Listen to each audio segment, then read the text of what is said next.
Banyangara. Merci de cette confiance renouvelée au programme de Renouveau TV.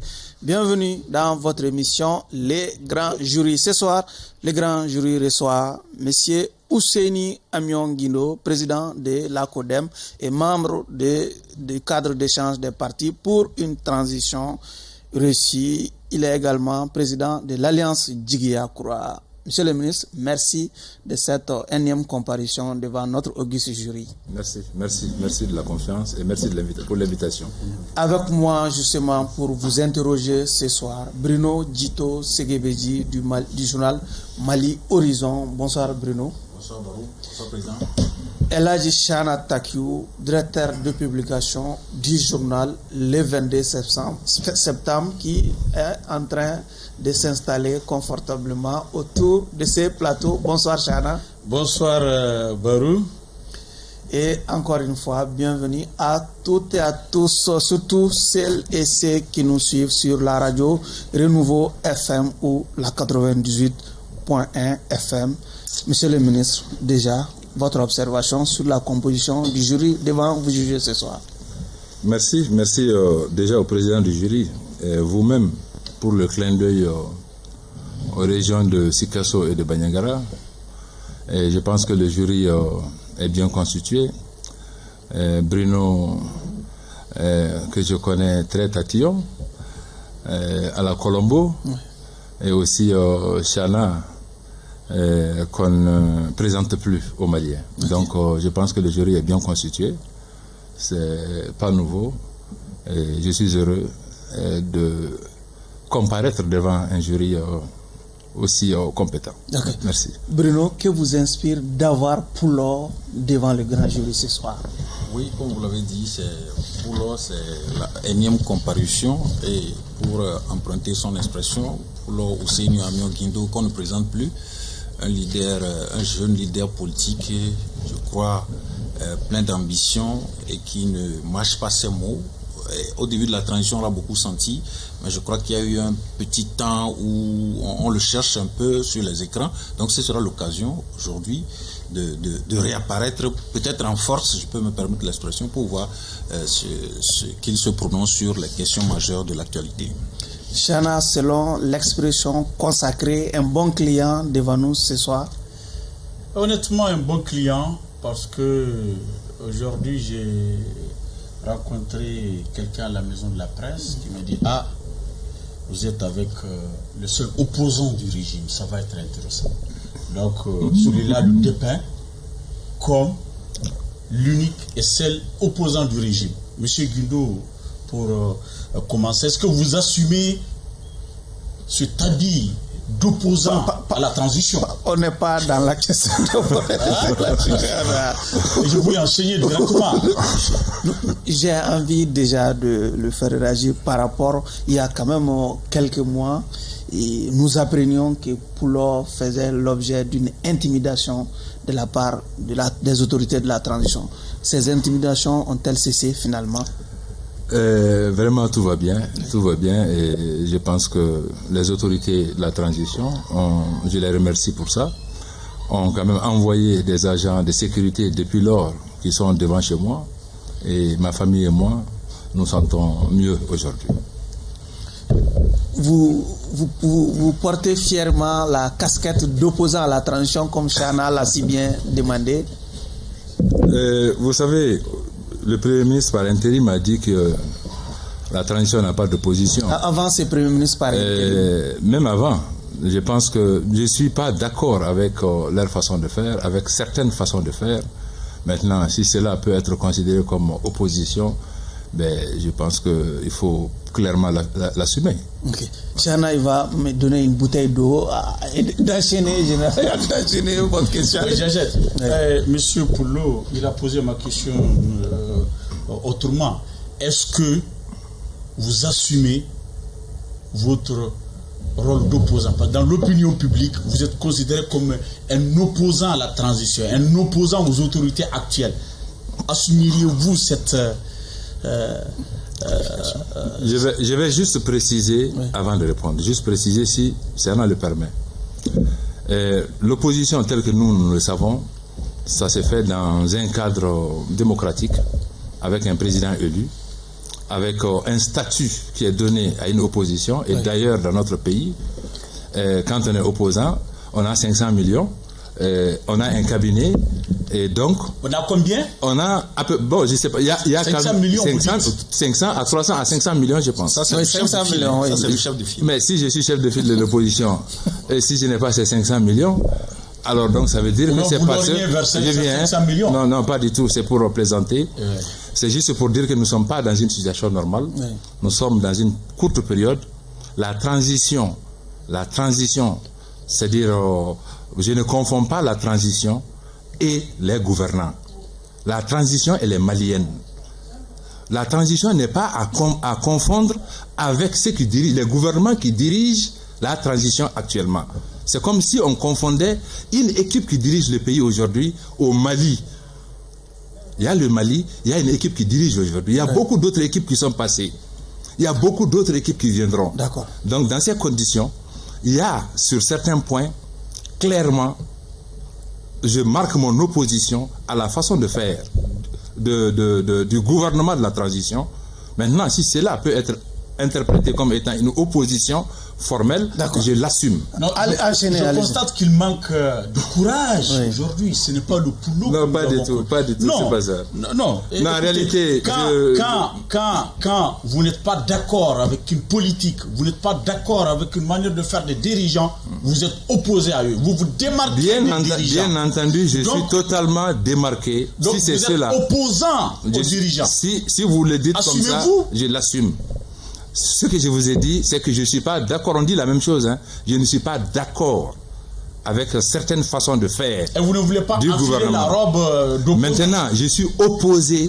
Effectivement, je suis opposé à certaines façons de faire du gouvernement. Mais maintenant, si cela fait de moi une opposition ou un opposant, ben, tant mieux. Vous l'assumez. Tant mieux. Moi, c'est assumé. C'est assumé. Nous sommes allés trop vite. C'est pleinement assumé. Allez-y. Puisqu'on doit tourner un peu au niveau des généralités. Allez-y. Oui. Allez-y, par rapport aux intimidations dont le président a parlé. Et au fait, monsieur le président, vous avez même annoncé sur les ondes internationales qu'il y a eu une tentative d'enlèvement par l'aile politico-militaire. Je cite, l'aile politico-militaire du pouvoir de transition d'alors. Et vous aviez annoncé qu'il y avait une plainte. Bien entendu, bien entendu, j'ai fait comme je l'ai dit. Il y a effectivement une plainte qui a été déposée. Il y a deux plaintes. Il y a une première plainte avant moi. Il y a le ministre en charge de la justice qui a demandé l'ouverture d'une enquête. Autrement dit, c'était pour chercher à savoir exactement tout ce qu'il y avait, tous les contours. Ensuite, moi-même, j'ai déposé une plainte. J'ai été écouté au camp 1, j'ai été écouté au tribunal de la commune 6, et aujourd'hui ce qui est retenu, c'est ma plainte qui est retenue, et les enquêtes sont en cours pour chercher à savoir exactement qui sont ceux qui ont tenté de m'agresser. Bruno, épuisez votre généralité. Oui, donc c'est pour l'instant, le dossier est à ce niveau. Oui, c'est une... Réellement, on a tenté de vous agresser. Où et comment? Expliquez à nos téléspectateurs pour la première fois comment cette tentative d'agression est survenue. Chana, je pense que nous avons 1 heure de temps et le Mali est plus important que ma personne. Il y a beaucoup de dossiers aujourd'hui concernant le Mali. Oui. Notre Mali est confronté à beaucoup de défis. Vous avez fait le buzz à l'époque. Expliquez à nos téléspectateurs comment c'est venu. Certains n'ont même pas cru à l'époque à votre personne. De toutes les façons, j'ai dit quelque chose. Si j'avais menti, je ne serais pas là peut-être aujourd'hui. Je serais en prison pour diffamation ou pour simulation d'infraction. Je rebondis par rapport à ça. Je préfère m'en arrêter là. Si j'avais réellement menti, alors je serais aujourd'hui en prison parce que j'aurais fait une simulation d'infraction. Pourquoi Donc je préfère de vous assassiner. Pourquoi pour l'eau? Peut-être de vous enlever. Président, est-ce que vous pouvez... Oui, d'enlèvement. J'ai parlé d'enlèvement et j'ai porté plainte avec des éléments de preuve, des éléments de base. Donc, au tribunal de la commune 6, le dossier est en instruction. Quels sont ces éléments? Et je préfère vraiment mentir. Non, je préfère. On va vraiment évoluer. Allez-y, Bruno. Je veux simplement que vous compreniez que. Je veux simplement que vous compreniez que si ce que j'avais dit était faux, je ne serais pas là avec vous ce soir. Allez-y. Est-ce que vous estimez que la sécurité à Bamako, la sécurité des hommes politiques notamment, est améliorée de ce temps-là aujourd'hui, puisque vous donniez l'impression que vous étiez menacé en ce moment-là? Ben, écoutez, moi je l'ai placé dans un contexte purement politique. J'ai parlé de tentatives d'enlèvement parce que tout simplement, en son temps, j'occupais la tête, je veux dire la présidence du cadre, le leadership du cadre, et je manifestais, c'est-à-dire nous organisions et nous portions haut notre voix en fait par rapport effectivement à cette est-ce que c'est cela qui a expliqué le fait que vous avez observé non, en réalité le cadre, sa présidence est tournante. Oui. C'est ma présidence peut-être que vous avez senti. Vous êtes président de la CODEM. Mais on n'a plus senti la CODEM par rapport vous savez, quand nous sommes dans un cadre, il faut avoir de la discipline. Je ne suis pas à l'initiative de ce cadre. Je ne suis pas à l'initiative de ce cadre, mais je suis quelqu'un de nature. Quand je m'engage, je respecte mon engagement. Okay. Et donc, dans ce cadre-là, allez-y. Oui, depuis un certain temps, moi je t'ai connu, tu étais promoteur de col, après député, ministre, tout ça là. Poulot très modeste, simple, mais ces derniers temps, je constate que tu te prends un bâton qui me semble être bizarre. Montre aux téléspectateurs ce bâton sur lequel, je ne sais pas, qui ressemble à... Je ne sais pas, peut-être. Sauf que le bâton n'est pas à sa première présentation devant les grands jurys. Je voudrais savoir vraiment... On dirait, vous savez, ce bâton-là. On m'appelle Poulot. Et je pense que quand tu vois un Peul, tu dois le voir avec son bâton. Mais on m'appelle Poulot. Mais tu es Guindo, on m'appelle tu n'avais pas ce bâton-là. Est-ce que c'est un bâton magnifique? Il était à la maison. C'est un bâton pour la conquête de Koulouba ou c'est quoi? Ce bâton était à la maison. Je l'ai gardé à la maison. Et pourquoi tu sors avec maintenant partout? Est-ce que c'est une canne mystique? Excusez-moi, moi je suis un musulman. Je suis un croyant. Est-ce que vous le tenez délicatement? Je suis musulman, je suis croyant. Oui. Et je ne crois qu'en un seul Dieu. Et je n'adore que celui-là. Je n'adore rien d'autre. Est-ce que tout le monde peut toucher votre canne? Bien entendu. Poulot, déjà, il y a... son front quand même. Oui. On peut avoir peur. Je vois une tache noire sur son front. D'accord, qui prouve effectivement qu'il n'est pas mécréant. Il y a quelques semaines déjà, votre regroupement, les cadres, appelait publiquement à la démission du Premier ministre Choguel Kokala Maïga. Aujourd'hui, par la force des choses, Choguel n'exerce plus ses fonctions. Est-ce que vous, personnellement, vous serez malheureux de ne plus revoir Choguel occuper son fauteuil à la primature? Vous serez malheureux? Je pense que si Choguel doit quitter, ça doit être une décision assumée du président. Choguel ne doit pas quitter parce qu'il est tombé malade. Non, tout le monde peut tomber malade. Je pense que si le président veut effectivement se débarrasser de Choguel, c'est par un décret qu'il doit signer. Un point, un trait. Mais on ne profite pas d'une situation. Moi, je souhaite le bon retour de Choguel et que si Choguel revenait et que si le président entend continuer avec lui, effectivement qu'il continue avec lui, nous, on continuera à porter notre opposition. Et je pense que c'est la règle dans un pays.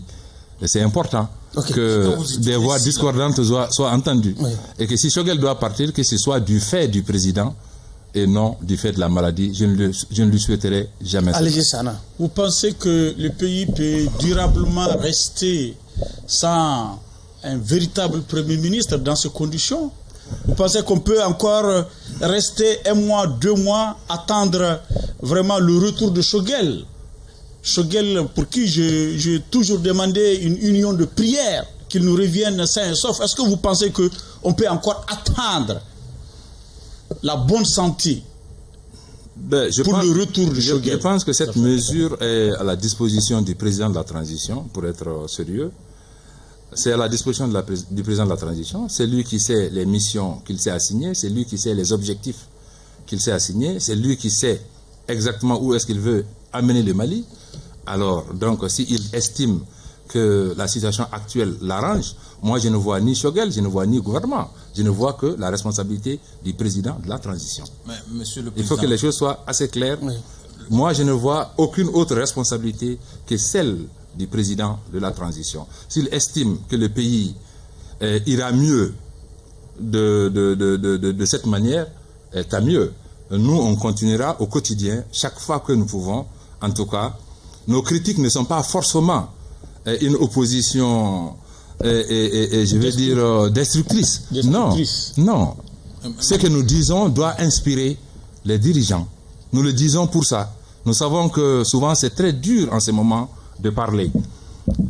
Parce que tout simplement, quand le soutien aveugle à un gouvernement devient le symbole du patriotisme, être intelligent ou réfléchir devient un crime. Allez-y, Bruno. Mais Monsieur le Président, on a comme l'impression que vous faites un rétropédalage. Le cadre avait demandé le départ de Choguel en tant que Premier ministre clivant. C'était votre expression. Entendu, mais aujourd'hui, quand vous dites si le je viens, si nous avons demandé le départ du Premier ministre, le Premier ministre n'ira pas de lui-même. Cet appel était adressé au président de la transition. Cet appel n'est pas adressé au Premier ministre. Mais quand vous dites si le président estime que... Mais si le président, nous demanderons, nous pouvons continuer à le demander. Il peut même proposer un autre qu'on va refuser. Est-ce que vous comprenez? Nous continuerons à dire pourquoi nous ne sommes pas d'accord. Mais si le président estime que c'est ce qui est mieux pour le Mali, mais il l'assume. Mais c'est tout. Premier ministre politique. Bien entendu. On vous a proposé un intérimaire qui est militaire, qui n'est pas politique. On s'attendait à ce que vous applaudissiez ce choix. Vous savez, un intérimaire n'est pas un premier ministre. Moi, je connais la notion des intérimaires. Pour l'instant, il n'est pas confirmé. Pour l'instant, c'est Choguel Kokala Maïga, président du MPR, président du M5 RFP, qui est le premier ministre du Mali. Allez-y, Chana. Monsieur le président de la CODEM, et si on vous demandait de nous faire le bilan de cette période de la transition, rapidement. Par définition, la transition est une période courte. Et au début de la transition, en créant Djigui Akura, nous avons dit qu'il y avait deux objectifs à fixer à la transition. Sécurité et organiser des élections pour un retour à la normale. C'était les deux aspects. Alors, si je dois tenir compte des deux aspects, 2 ans après, je dirais que c'est un échec. Tout simplement. Ok, pour revenir au cadre d'échange des partis déjà. Malgré la montée en puissance de l'armée, vous osez parler. Vous savez, un pays n'est pas seulement lié à l'armée. Je prends l'armée, je salue le changement de posture de l'armée. Notre armée aujourd'hui, elle est agressive. Auparavant, c'est dans les camps qu'on partait les trouver, mais aujourd'hui, c'est une armée qui patrouille, qui sort, qui se défend et qui inflige de lourdes pertes à l'ennemi. Okay. Mais il ne faut pas qu'on se trompe. Mais l'armée peut aller aujourd'hui et libérer Ségou, et après ils vont continuer sur Mopti. Entre-temps, les terroristes viennent s'installer à Ségou parce que tout simplement, on ne garde aucune position, parce qu'on n'a pas les effectifs. Donc, c'est avec le temps qu'une armée réellement à hauteur de souhait se construit. Je suis pour qu'on dote l'armée en avion, parce que nous avons un grand territoire. Il faut doter l'armée, il faut réellement soutenir l'armée. Mais il ne faut pas rêver. Ce n'est pas en 2 mois, ce n'est pas en 3 mois. Nous avons un territoire de plus d'1 200 000 km². Nous avons une armée, je veux dire une armée nationale, qui n'a pas un effectif de 50 000 hommes. Donc, qu'est-ce que vous voulez? Ce n'est pas en un jour qu'on le fait. L'armée peut gagner des victoires, mais il y a l'économie. Aujourd'hui, les gens cherchent à manger. Vous oubliez ça. Les gens veulent aller à l'école. Le centre aujourd'hui, et notamment dans beaucoup de cercles, surtout dans les milieux ruraux, mais ils ne vivent pas comme à Bamako, ils ne vivent pas comme au Mali. Ils vivent sous d'autres administrations. Parce qu'il n'y a plus de sous-préfet, il n'y a plus de juges, il n'y a plus rien. Alors, c'est la charia là-bas. Il y a des gens qui tranchent, tous ceux qui signent les accords avec eux. Mais il y a quelqu'un qui fait la justice entre eux. Il y a quelqu'un, je veux dire, il paye la zakat, par exemple. Est-ce que vous comprenez? Il voile les femmes. Donc, il y a d'autres types d'administration aujourd'hui dans notre pays. Vous êtes en train de nous dire qu'il y a des parties de notre territoire qui sont occupées par des terroristes qui dictent leurs lois. Mais, Siana, vous êtes de Gao. Je suis de Tombouctou. Vous êtes de Tombouctou, ben vous n'êtes pas loin de Gao. Je suis de Gao. Vous êtes de Gao. Donc je vous laisse le dire. D'accord. Je vous laisse le dire. Dire que les terroristes dictent les lois quelque part au Mali, je pense que c'est une évidence parce que tout simplement, il y a des accords qui ont été signés. Il y a des accords qui ont été signés. Et ces accords, souvent, c'est avec les terroristes. Bien entendu. Et quand tu signes l'accord avec les terroristes, parce que ces communes signent, parce que tout simplement, il n'y a pas d'État. Alors, qu'est-ce qui se passe? Maintenant, dans l'accord, on dit, vous ne coopérez plus avec l'État. Donc, vous ne renseignez plus l'État. Deuxièmement, vous pouvez nous dire des localités dans le centre qui sont concernées par cette charia dont vous parlez aujourd'hui? Je vous parle de la quasi-totalité du cercle de Djenné. Je vous parle de la quasi-totalité du cercle de Tenenkou. Je vous parle de la quasi-totalité du cercle de Yuaru. Je vous parle de la quasi-totalité du cercle de Douanza. Je vous parle de la quasi-totalité du cercle de Koro. Je vous parle de la quasi-totalité du cercle de Bankas. Je vous parle parce que partout où vous voyez des attaques, c'est des communes qui ont refusé de signer souvent comment dirais-je, ces accords avec eux. Est-ce que vous comprenez? L'allégeance. Oui. Voilà, l'allégeance. Oui. Les communes qui refusent, ou les communes traîtres, qui sont considérées comme traîtres, qui accueillent l'État. Oui. Dialassagou ressemble un peu à ça. Bamba chez vous, par exemple. Bamba chez moi, c'est la même chose. Oui. C'est un accord. Il y a un blocus. Non, il n'y a pas de blocus, mais c'est un accord que Bamba a signé. Il y avait un camp à Djankabou. Ce camp n'est plus là. Il n'y a plus de sous-préfet, il n'y a plus de juge, il n'y a plus rien. Est-ce que vous comprenez? Est-ce qu'on est dans la même république? Non, c'est pourquoi est-ce que nous sommes dans la même république? C'est pourquoi je vous dis que nous n'entendons pas de telles informations. Chaque fois, on nous dit que l'armée monte en puissance. L'armée, je suis entièrement. Les territoires sont libérés. Vous êtes en train de nous dire, M. Guindou, que dans la région de Mopti, c'est la charia. C'est la charia. Ce n'est pas que prévaut là-bas. C'est pas que dans la région de Mopti. Venez jusqu'à Nyono, il y a certaines communes qui ont signé. D'accord. Est-ce que vous comprenez? Et allez chercher à savoir avec qui le Haut Conseil islamique est parti négocier pour Farabougou. Allez chercher à savoir, Chana. Et dans la région de Menaka et Gao, c'est on va aussi faire ça. Oui, vous pouvez nous dire. Vraiment, c'est regrettable ce qui se passe. Moi, je suis, Monsieur Chana, je précise quelque chose. Je suis entièrement d'accord que notre armée est montée d'un cran en puissance. Cela est une réalité. Que ce soit en termes de formation, que ce soit en termes de recrutement, que ce soit en termes de financement, que ce soit en termes d'équipement, l'armée est montée en puissance. Même en termes de mental. C'est pourquoi je vous ai dit que la posture a changé. Mais ça ne veut pas dire que la sécurité est revenue sur l'ensemble du territoire national. C'est une œuvre de longue durée. Ce n'est pas œuvre d'une personne, mais c'est l'œuvre, pour moi, de toute une génération. Allez-y, Bruno. Oui, si on peut quitter et des générations à venir. Et la sécurité n'est jamais acquise. Oui. Chaque État se bat tous les jours pour sa sécurité. Donc, la sécurité n'est jamais un acquis. Il faut que les choses soient assez claires. C'est clair, Bruno, allez-y. Oui, Président, si on peut quitter un peu le thème sécuritaire pour revenir à la CODEM. La séance passée de grand jury, nous avions Mohamed Ousmane Mohamedoun, un des vice-présidents de la CODEM, qui dirige un mouvement politique. Comment se porte la CODEM? Comment vit la CODEM ces dissensions, ces comportements, ce mobilisme? La CODEM va très bien. Je vous assure. Un vice-président de la CODEM. Je vous assure que la CODEM va très bien. Mohamed Ousmane, plus qu'un camarade politique, est un frère. Un vice-président de la CODEM. C'est un frère. Et Mohamed Ousmane a été reçu dans ma famille par mes frères. Et on lui a donné le nom Ag Amion. Donc je ne souhaiterais pas, ici, vraiment essayer de répondre. Ce n'est pas la famille, mais politiquement. Il est vice-président de la CODEM. Vous ne semblez pas le réaliser. Il est vice-président de la CODEM. Maintenant, je ne sais pas quelle est la question que vous voulez poser. Un vice-président de la CODEM qui anime un mouvement politique, tient un meeting avec des leaders. Il dit être démissionnaire, il a dit ici. Pour moi, il est libre. Pour moi, il est libre. Le plus important, c'est la fraternité existante entre nous. Ok, Poulo, aujourd'hui, un des membres, en tout cas, fondateur du cadre d'échange des partis, est visé aujourd'hui par un mandat d'arrêt international. Je veux parler de Tchema Hubert Koulibaly. On a l'impression que le cadre a abandonné, a laissé Tchema à son propre sort. Qu'est-ce que vous faites pour, en tout cas, aider Tchema à traverser cette période un peu difficile pour lui et pour sa famille?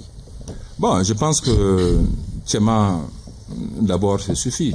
Parce que, d'abord, dans un premier temps, Tchema même a eu à donner des explications, des réponses sur Djoliba TV que j'ai suivi. Ensuite, c'est une affaire de justice. C'est une affaire de justice. Et il est très difficile pour un cadre, d'aller se mettre contre des positions de justice. Pour l'instant, Tchema est présumé innocent. C'est juste pour l'écouter, c'est pour vérifier, mais je ne pense pas qu'il soit pour le moment condamné. Et je pense que chaque citoyen a le devoir ou même l'obligation de répondre devant la loi. Moi, j'ai répondu. On n'a pas organisé de marche pour aller en Commune 6 pour dire que bon, c'est le président du cadre. Non, c'est pas ça. Je pense que quand il s'agit de la justice, il est important même de garder raison et puis de laisser faire Tchema. De toute façon, nous avons le cœur à lui. Nous sommes ensemble dans le cadre. Et nous le souhaitons le meilleur. Justement, dans le sillage de la gestion de l'affaire dite des 49 militaires ivoiriens, on parle d'une possibilité d'échange, si vous voulez, d'une libération de ces 49 militaires contre l'extradition en tout cas, de cette personnalité. Nous imaginons que Tchema en fait partie. Bon, je pense que dans les relations internationales, c'est maladroit. Oui. C'est maladroit dans les relations internationales. Cette affaire des militaires ivoiriens, j'ai eu à en parler. J'ai dit dans un premier temps qu'il faut faire confiance au gouvernement, à sa sagesse, pour trouver les voies et moyens pour une sortie heureuse de cette crise. Aujourd'hui encore, c'est cet appel que j'ai à lancer. Je pense que je ne vais pas revenir sur tout ce qu'il y a entre la Côte d'Ivoire et nous. Le Mali fait déjà face à plusieurs fronts. Nous avons des problèmes avec les Ivoiriens, nous avons des problèmes avec, la France, nous avons des problèmes avec l'Occident, parce que c'est les alliés de la France. Nous avons des problèmes à l'interne. Vous suivez ce qui se passe aujourd'hui dans le Nord. C'est désormais des affrontements qui se préparent entre groupes terroristes. Désormais, ce n'est même pas l'État, c'est entre eux, entre groupes, pour le contrôle du territoire. Je suis du centre, je sais ce qui s'y passe. Je sais aujourd'hui le niveau de vie des gens. C'est la vie chère. Donc nous avons tellement de fronts. Que faut-il faire de ces 46 militaires ivoiriens arrêtés au Mali? Faut-il les libérer? Pour moi, un pouvoir, on dirige un pays pour résoudre les problèmes. Vous plaidez pour leur libération immédiate? À mon avis, on dirige un pays pour résoudre les problèmes. Absolument. On ne dirige pas un pays pour créer des problèmes. Absolument. Donc, à mon avis, il faut... je demande au président de la transition, j'implore le président de la transition, au nom des 4 millions de Maliens vivant en Côte d'Ivoire, au nom du passé et au nom de l'avenir entre nos peuples, vraiment d'être magnanime, d'être vraiment magnanime. Et dans notre culture, on le dit, autrement dit, la vache garde son sang pour donner du lait.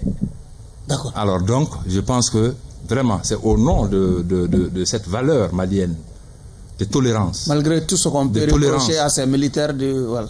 Donc, vraiment, de voir dans quelle mesure ils peuvent trouver une issue heureuse à cette histoire. Je pense que le Mali n'a pas besoin de ça. Allez-y, Chana. Nous allons aborder notre... Maintenant, par rapport au mandat d'arrêt, je pense que la justice sait les mécanismes existants entre nous et certains pays et ces pays, et je pense que la justice saura trouver les voies et moyens pour effectivement que ceux qui sont sous le coup d'un mandat d'arrêt international soient donnés à leur pays. Je pense que ça, c'est un combat qui doit se faire autrement.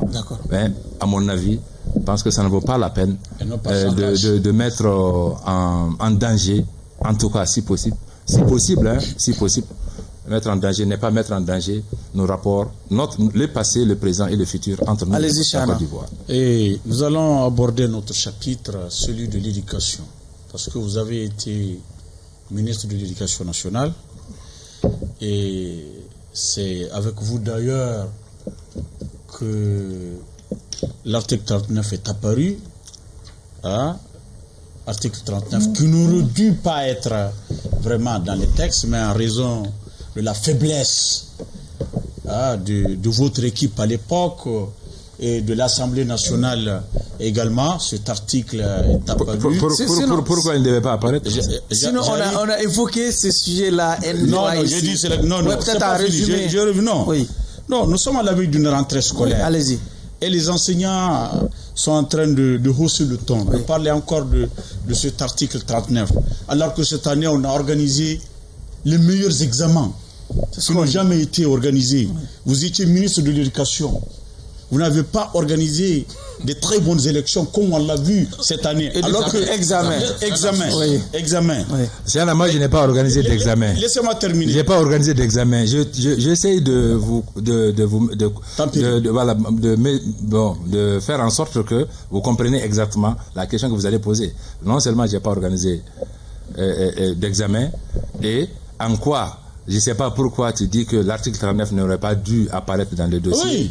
Bon. Parce que je vais poser la question, allez-y. J'ai dit l'article 39 n'aurait dû pas apparaître parce qu'ils ont un statut. Comment est-ce que des gens qui ont un statut particulier et qui veulent encore bénéficier des avantages d'un statut général? Non, l'article 39 est dans leur statut.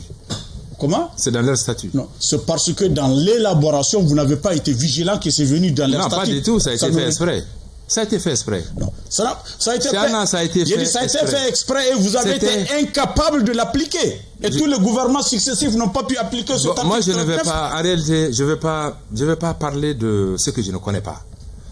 Mais ce que je sais. Comment est-ce que vous prenez une décision que vous ne pouvez pas mettre en œuvre?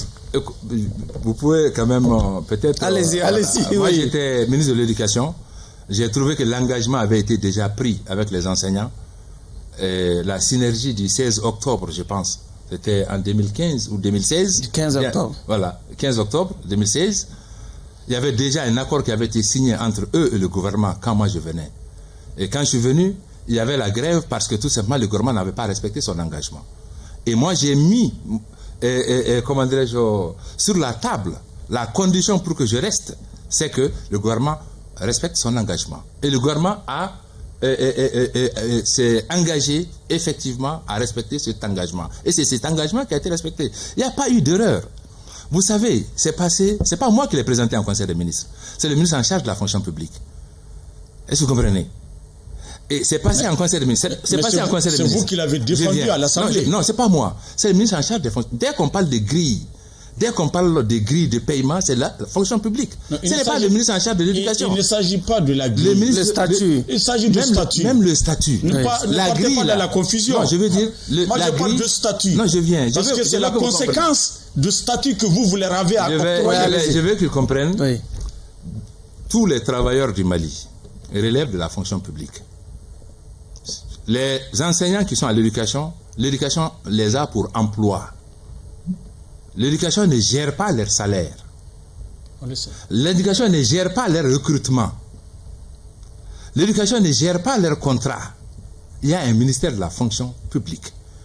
Et ce dossier du statut des enseignants a été présenté à l'Assemblée nationale par Madame la ministre, Madame Diarra Rakitala, soutenue par le ministre en charge des Finances à l'époque, Monsieur Dr Boubou Cissé.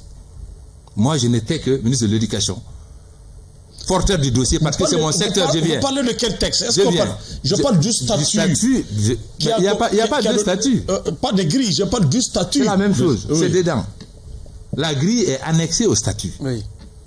La grille est annexée au statut. Les statuts et la grille ont été présentés par Madame Diarra Rakitala, ministre, à l'époque ministre en charge de la fonction publique, soutenu par le ministre des Finances. Moi, je n'étais que le ministre de l'Éducation, parce que mon secteur était en grève, paralysé. Alors, je ne pouvais pas faire de résultats tant qu'eux n'honoraient pas leur engagement. Donc, moi, j'ai servi à mettre la pression sur le ministre en charge de la fonction publique, sur le ministre en charge des Finances, sur le Premier ministre et sur le président de la République à l'époque, pour qu'il fasse respecter l'engagement. C'est pourquoi l'Assemblée nationale a travaillé un dimanche. La commission éducation a travaillé un dimanche pour terminer ce dossier-là. Parce que tout simplement, on s'était donné 2 semaines. Il y avait 2 semaines avec les enseignants qu'on s'était donné. Et 2 semaines, au 15e jour, j'avais déjà ce document qui a permis aux enfants de retourner en classe. Parce que quand je venais, 3 mois avant, il n'y avait pas d'école. C'est quand je suis venu, 2 semaines après, que l'école a repris. Oui, mais après... Mais plus tard. Oui, plus tard, moi j'étais plus là. Même avec Boubou, Premier ministre des Finances. J'étais plus là. Membre du gouvernement, vous étiez à l'environnement, vous étiez soupçonné d'entretenir ce noyau au niveau du syndicat. Vous voulez savoir ce que je pense si moi j'étais à leur place? Oui. Si j'étais à leur place. Oui. Si à la place du syndicat. À la place du décideur. Oui. Parce que le ministre, c'est pas celui qui décide. Malheureusement. Celui que les gens ont élu à l'époque, c'est lui qui décide. Le ministre n'est qu'un exécutant. Est-ce que vous comprenez? Si c'était moi, pour moi, il faut à tout prix valoriser la fonction enseignante au Mali. Ça, tout le monde est d'accord. Il faut revaloriser la fonction. Les finances, c'est le réalisme. C'est le réalisme. Les finances du pays, à travers des démonstrations, ont prouvé que on ne peut pas appliquer au jour d'aujourd'hui quand même l'article 31 parce que ça coûte très cher au trésor public. Ben, je comprends. Vous savez, il y a des pays comme la Côte d'Ivoire et le Gabon, après les indépendances à un certain moment, qui ont fait une politique volontariste, c'est-à-dire pour recruter des enseignants à des forts taux. L'école malienne était bien devant la Côte d'Ivoire, l'école ivoirienne et l'école gabonaise. Mais après les indépendances, je dis bien. Mais tous nos bons enseignants sont partis où? Ils sont partis au Gabon, ils sont partis en Côte d'Ivoire. Parce que tout simplement, là-bas, il y a une politique volontariste qui a été menée pour valoriser la fonction enseignante et attirer les meilleurs enseignants de la sous-région dans ces pays. Aujourd'hui, regardez où se trouve leur école et regardez où se trouve notre école. Bruno, allez-y. Monsieur le Président, venons sur le terrain électoral. Donc ça dépend de la volonté politique et non du budget. Ok, allez-y, Bruno. Ça dépend de la volonté politique. Allez-y. On ne peut pas faire de sacrifice. Vous continuez à soutenir la synergie dans son action. On ne peut pas faire d'omelette sans casser des œufs. Vous continuez à soutenir la synergie dans son action. Pour moi, l'école doit être le pilier de la nation. Le gouvernement vient de lancer la machine électorale avec la commission de pilotage des élections du référendum. Monsieur le Président, leader politique, quelle appréciation faites-vous de ce processus électoral? Est-ce que vous pensez que le chronogramme électoral lui-même sera respecté? De toute façon, pour l'instant, nous sommes hors chronogramme. Parce que dans le chronogramme qu'ils ont présenté, semaine après semaine, il y avait des actions à poser.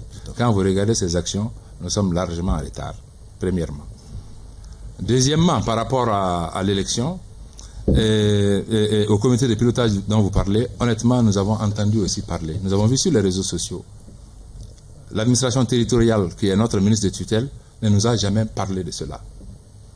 Alors, on s'est même interrogé, ce comité de pilotage, quel rôle il va jouer en fonction de l'autorité indépendante. Tantôt, on met une autorité indépendante pour gérer les élections, et ensuite, il y a un comité de pilotage pour gérer les élections. Finalement, nous sommes perdus, mais honnêtement, je vais chercher à mieux comprendre. Pourtant, il y a un cadre de concertation. Non, ce cadre ne fonctionne, ça fait longtemps que ce cadre ne fonctionne pas.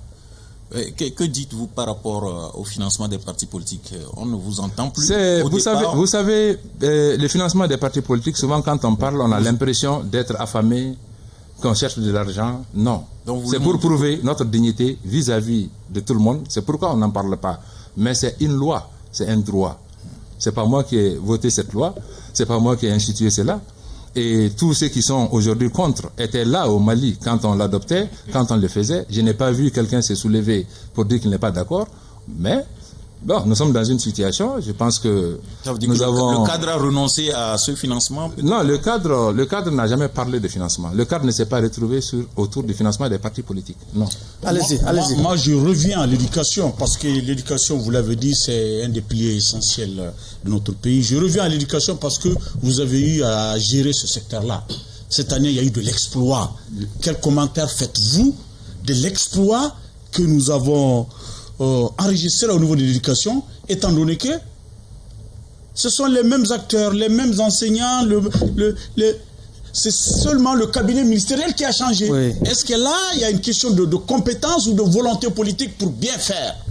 Je pense qu'il y a une question de volonté politique pour bien faire. Et vous savez, un pays pourrit toujours par là-haut.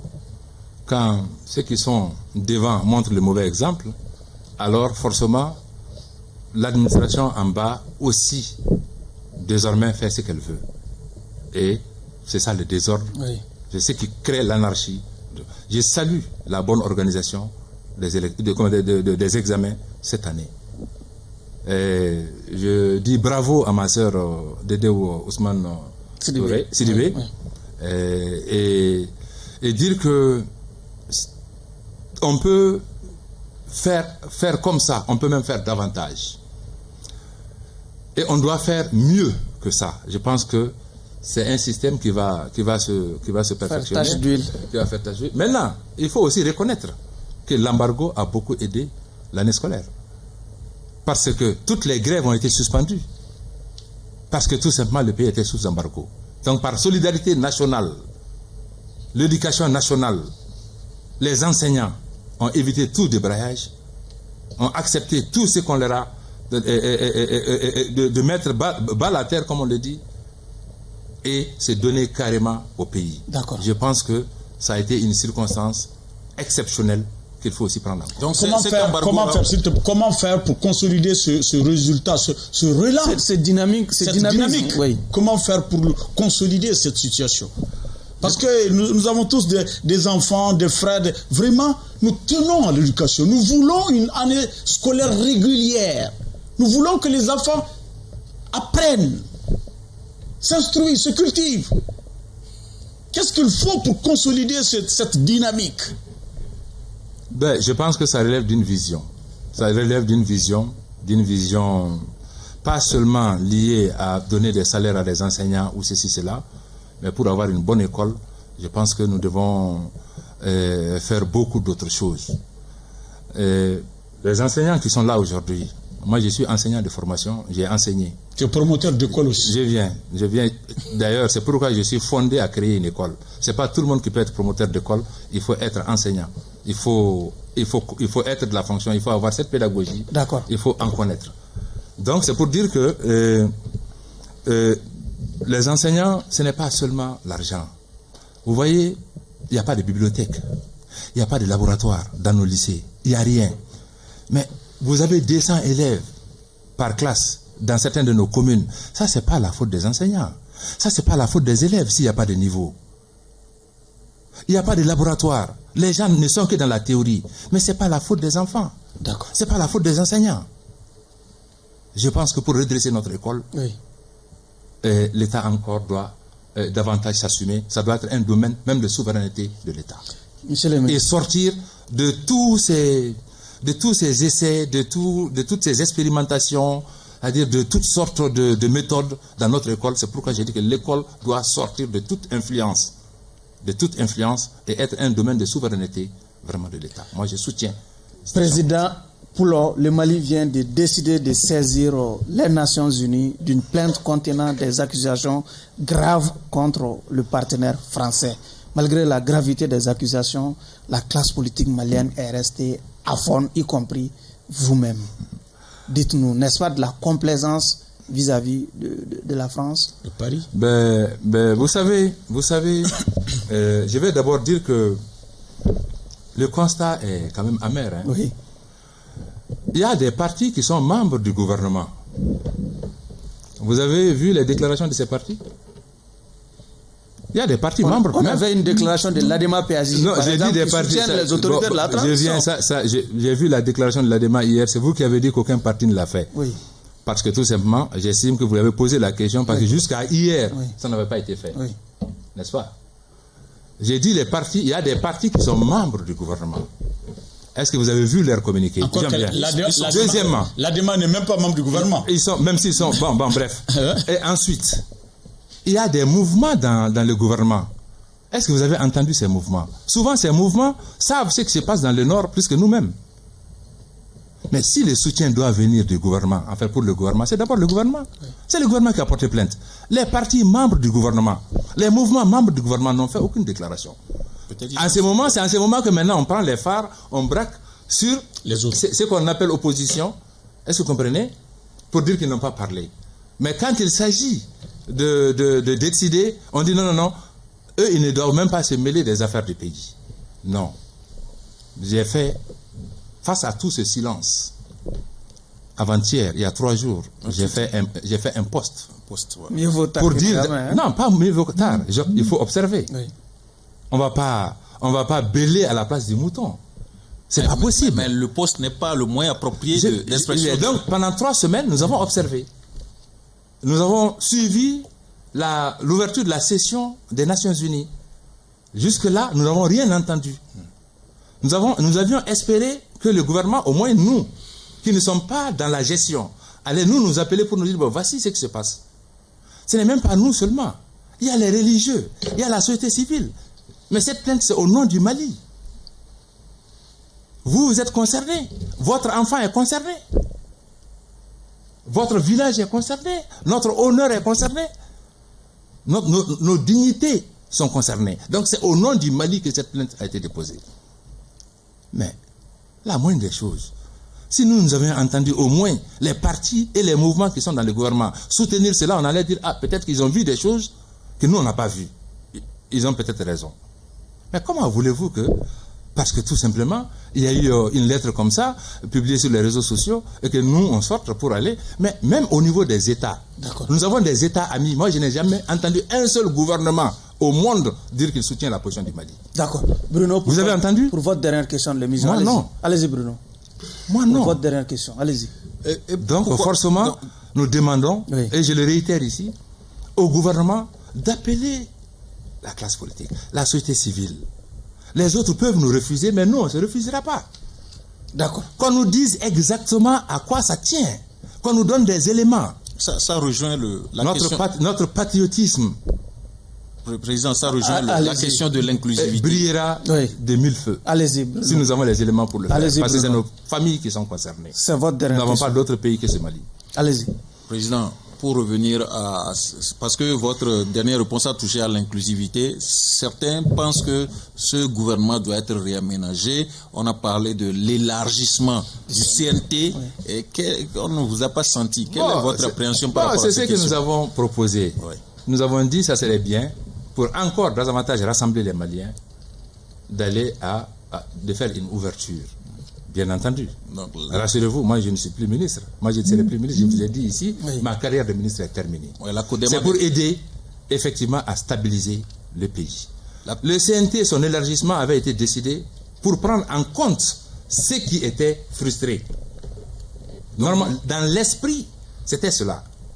Sinon, ce n'est pas parce qu'on a de l'argent ou bien qu'on voulait juste avoir 147, c'est pas ça. D'accord. Mais si on a voulu prendre 26, c'est parce qu'il y en avait, que ce soit au niveau du M5, que ce soit ailleurs, qui n'étaient pas d'accord avec sa composition. Okay. Donc, c'était normal. Nous, on avait pensé que c'était pour combler ce vide. Mais on s'est rendu compte qu'on a reconduit les mêmes choses. D'accord. Chana, pour votre dernière question. Oui, bon, selon les dernières informations que j'ai reçues, il semble que d'ici la rentrée parlementaire prochaine, c'est-à-dire le 3 octobre, le décret concernant les 26 autres, ça sera disponible.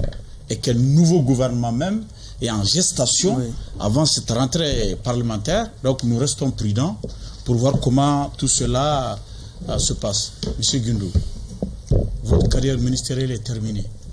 Vous voulez être président de la République? Quels sont vos atouts pour convoiter ce poste? Merci, monsieur Chana. Je rappelle simplement que j'ai été 2 fois candidat à l'élection présidentielle. Je ne suis pas nouveau. Et ces 2 fois, nous étions dans les 5 premiers au Mali, sur plus de 20 candidats. Deuxièmement, au début de l'émission, vous avez dit que je suis jeune. Non, je suis le grand frère des jeunes. J'ai 52 ans. J'ai plus d'un demi-siècle. Donc, j'ai l'âge pour comprendre pour certaines choses. L'âge de la maturité. Troisièmement, Chana, je suis de tout le Mali. Vous voyez, je suis du sud. Les problèmes qui s'y passent, je les vis au quotidien. Je suis au quotidien en contact avec les communes, avec les villageois, avec les paysans, avec les éleveurs. Je sais aujourd'hui les problèmes qui existent dans cette zone et comment le terrorisme est en train de s'installer dans cette zone. Je l'avais prévenu sur votre plateau ici il y a 2 ou 3 ans. Oui. Ensuite, je suis du centre.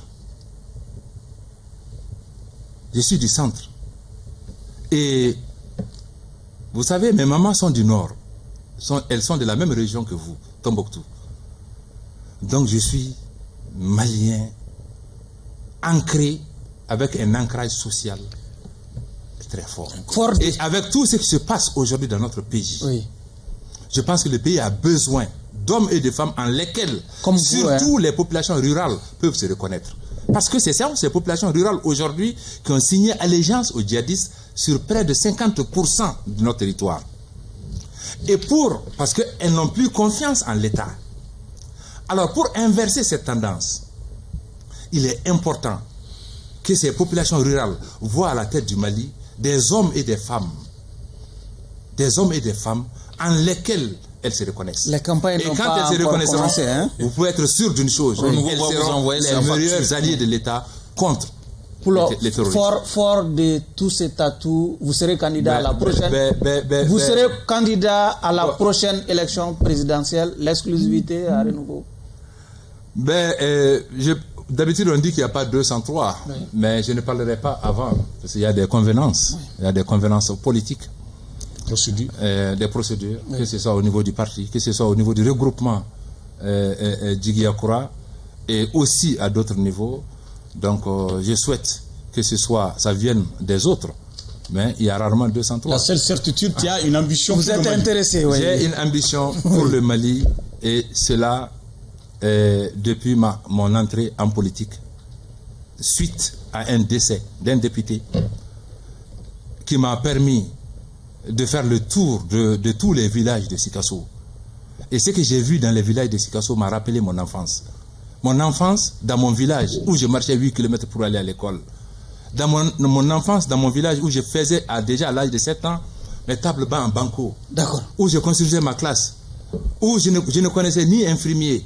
Vous êtes absolument rien. Vous êtes confiant que les élections seront crédibles? Je me suis dit que il faut que ceux qui connaissent ce pays profond le gouvernent. Mon ambition c'est cela, et c'est cette ambition que je porte. Pour Ousmane Togo, les réalisateurs de l'émission me font signe qu'il est temps pour nous de procéder à la délibération, puisque nous sommes au terme des débats pour le compte de l'émission. Bruno, nous sommes dans le secret de la délibération.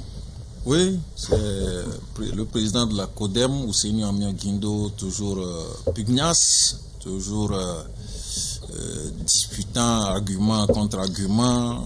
Donc je crois que il nous a séduit par ces interventions, sauf que moi j'ai trouvé qu'il n'a pas le temps où il y a eu un stand-by durant cette transition, parce qu'au début de la transition on le sentait plus prolixe dans les déclarations. Est-ce que ce temps-là est lié à l'intimidation, à la tentative? Là, c'est là où je n'ai pas été trop convaincu. Il n'a pas voulu trop aller sur ce terrain, mais je crois que je plaide pour qu'il soit acquitté. Chana. Merci beaucoup, Monsieur le Président. J'ai trouvé en Guindo ce que Diawara appelle le Malien tout court. Vraiment, c'est un Malien tout court. Ce n'est pas un Malien de Badjangara, de centre de Gao, mais c'est un Malien tout court. Il connaît bien le territoire. Mais il a fait des révélations qui m'ont fait peur. Sur le centre, quand il parle de Djenné, il parle de Tenankou, de Koro. Pour nous dire que ces zones sont occupées par des djihadistes qui ont des contrats avec les populations. J'ai dit c'est une grande révélation pour nos téléspectateurs. Parce que dans l'opinion publique, dans l'opinion populaire, le Mali va bien. L'armée monte en puissance. Les terroristes sont traqués tous les jours. Les terroristes meurent par dizaines. Et voilà un leader politique qui connaît bien le centre, qui veut nous dire et tout cela n'est pas exact. Et que ce sont les terroristes qui dictent leurs lois. C'est la charia qui est appliquée dans ces localités. Donc j'interpelle le gouvernement pour clarifier cette situation. Il faut qu'on sache, il ne faudrait pas qu'on soit surpris un jour. Vous interpellez le Premier ministre par intérim à comparaître devant les grands jurys. Absolument. Pour nous parler de tout ça, Jeanne. Vous allez vous assumer. C'est l'essence de votre appel. Absolument. Oui. Parce qu'il faudrait que... Oui.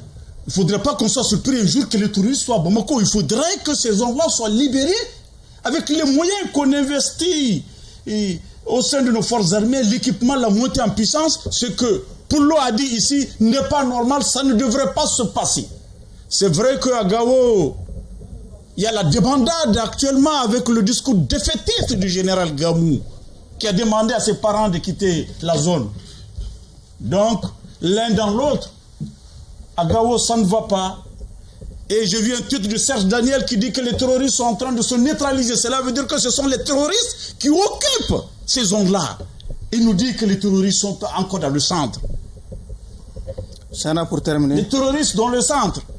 Par ailleurs, Oui, vraiment, il n'a pas utilisé la langue de bois pour dire ce qu'il pense. D'accord. Pour dire ce qui est.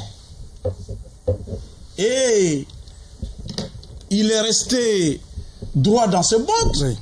Et a montré ce visage d'opposant qu'on lui colle. Vraiment, il a dit des choses qui, même un soutien du gouvernement ne peut pas le dire, même s'il est au courant de ces informations, il ne va pas le dire. Donc, il a assumé aujourd'hui son rôle d'opposition et il nous a fait des révélations qui prouvent que ça ne va pas dans le pays. Et encore une fois de plus, j'interpelle le gouvernement pour qu'on ait des explications par rapport à cette situation. Pour qu'on ait des explications par rapport à cette situation, il ne faudrait pas qu'on soit surpris de ces 4 jours à Bamako par une invasion islamiste. Que Dieu nous en garde, que cela ne plaise à Dieu. Donc, que cela ne plaise à Dieu, parce que c'est inquiétant ce qu'il dit. Chana, je serais obligé de mettre un terme à l'émission. Sans ce rôle, la quitte. Oui. Il faut la quitter. D'accord. C'est un homme courageux. D'accord. Au bénéfice donc de ces 2 réquisitoires, le jury a décidé de prendre 2 décisions. La première, de procéder purement et simplement à l'acquittement de l'accusé Ousseini Amion Guindo, président de la CODEM, et il est également membre du cadre des chambres des partis. Deuxième décision, la convocation du colonel Abdoulaye Maïga à comparaître le jeudi prochain devant le grand jury. Monsieur le Président, merci beaucoup. Merci pour m'avoir donné cette opportunité et aussi dire que ce n'est pas que le centre, même Sikasso aujourd'hui sur certains arrondissements, c'est-à-dire sont carrément vides. Vous avez vu Cléla, les enfants de Cléla sont venus faire le DEF à Sikasso. D'accord. Ça c'est à 25 km de la ville de Sikasso. Ou à 40 km, à 30 km à Dandresso, c'est la même chose. Donc ça, ce n'est pas que dans le centre. Ça arrive, c'est arrivé dans le sud. Donc merci pour l'acquittement. Oui. Je vous remercie pour l'honneur que vous m'avez fait.